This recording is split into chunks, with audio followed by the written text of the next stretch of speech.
জীবনে মাঝে মধ্যে হেরে যাওয়াটা দরকার আছে, নয়তো আমরা জয়ের স্বাদটা ঠিক কেমন সেটা বুঝতে পারতাম না।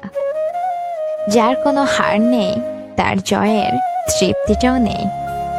অনেক চেষ্টা করেও যদি তুমি হেরে যাও, তখন নিজেকে ছোট ভেবো না।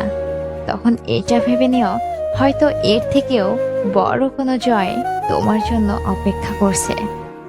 শুধু দরকার হাল না ছেড়ে আবারও ঘুরে দাঁড়ানো, দরকার সাহস, শক্তি ও আত্মবিশ্বাস। জন্মের পরে আমরা হাঁটতে পারি না।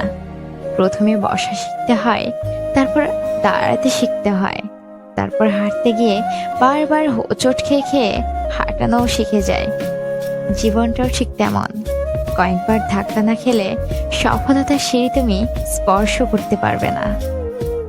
সুইমিং পুলে না নেমে যদি তুমি তাকিয়ে সাঁতার শেখার বাহানা ধরো, তাহলে তোমার আর সাঁতার শেখা হবে না।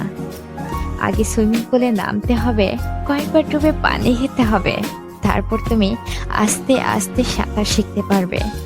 মনে রেখো, নিজেকে গড়তে হলে আগে ভাঙতে হয়। মাটি পড়ে যেমন শক্ত ইট হয়, তেমনি জীবনে না ভাঙলে শক্ত হওয়া যায় না। বারবার হেরে না গেলে নিজেকে গড়ে তোলা যায় না।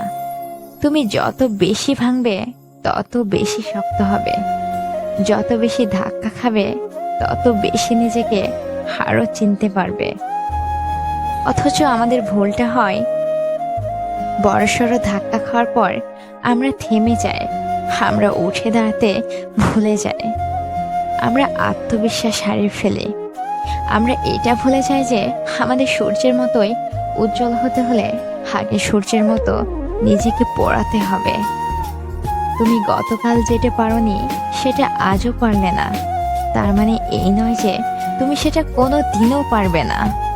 হেরে যাওয়াটাকে লজ্জা না ভেবে চ্যালেঞ্জ হিসেবে তোমার সামনে এগিয়ে যাওয়ার অস্ত্র হিসেবে ব্যবহার করো। তুমি চেষ্টা করেও বারবার ব্যর্থ হয়ে যাচ্ছ, তার মানে এই নয় যে তুমি সঠিক পথটা হারিয়ে ফেলেছ। কারণ যে পথে কাটা নেই, ব্যথা নেই, সে পথে জয়ের স্বাদটাও নেই। হিমালয়ের পর্বতের চূড়া দেখে তোমার পা যে কাঁপবে, এটাই স্বাভাবিক। কিন্তু একবার পর্বতের চূড়ায় উঠে যেতে পারলে দেখবে পৃথিবীটা শুধুই তোমার।